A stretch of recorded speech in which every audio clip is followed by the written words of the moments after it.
everyone, welcome back to another video of differentiation, or basically finding the derivative of a function. And so in this video it is specifically going to be on chain rule.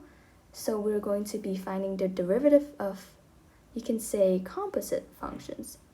And so if you are still not very sure, or you're a bit confused on finding the derivative of basic functions, like functions that are multiplying each other, functions that are dividing each other, then I recommend that you watch my previous video on introduction to differentiation, because chain rule is a further step beyond just basic differentiation.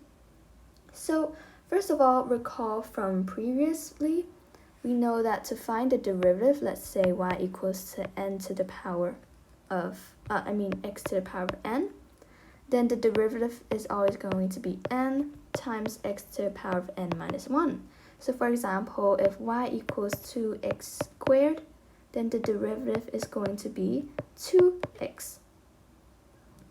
And so applying this chain rule is very similar.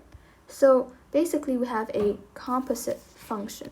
So for example, if I have y equals to f of x to the power of n. So instead of just x, now I have f of x, which is a function. So to find the derivative, the formula is that we want to, it's the same idea. We put the n to the coefficient, so n times f of x to the power of n minus 1. But additionally, we also need to multiply by the derivative of the inside function. So that is the formula.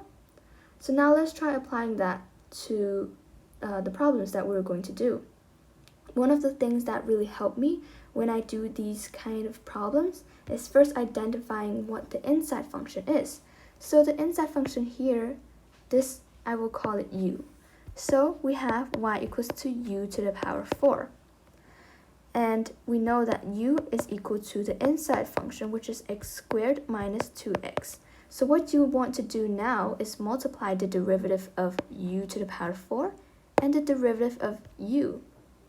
So the derivative of u to the power 4 is 4u to the power of 3, because 4 minus 1 is 3, times the derivative of u, which is 2x minus 2.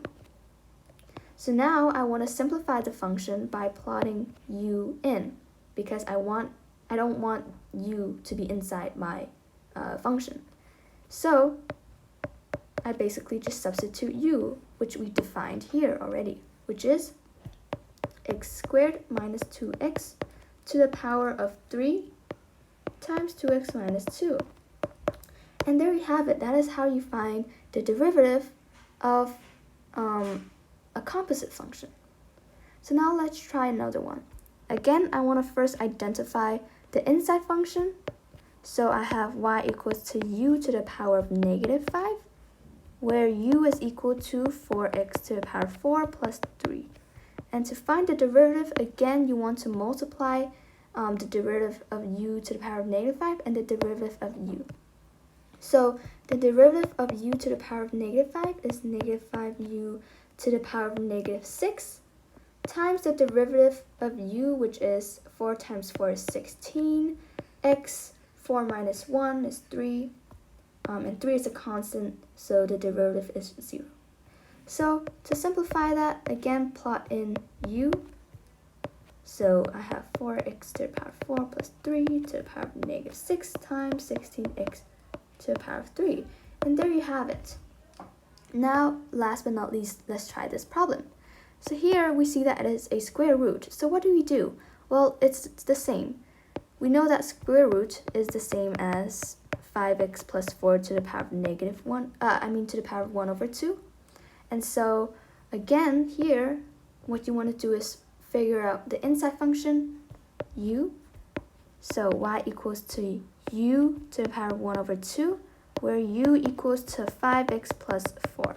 So to find the derivative, again, the derivative of u to the power of negative 1 over 2 is 1 over 2u to the power of negative 1 over 2 times the derivative of u, which is 5.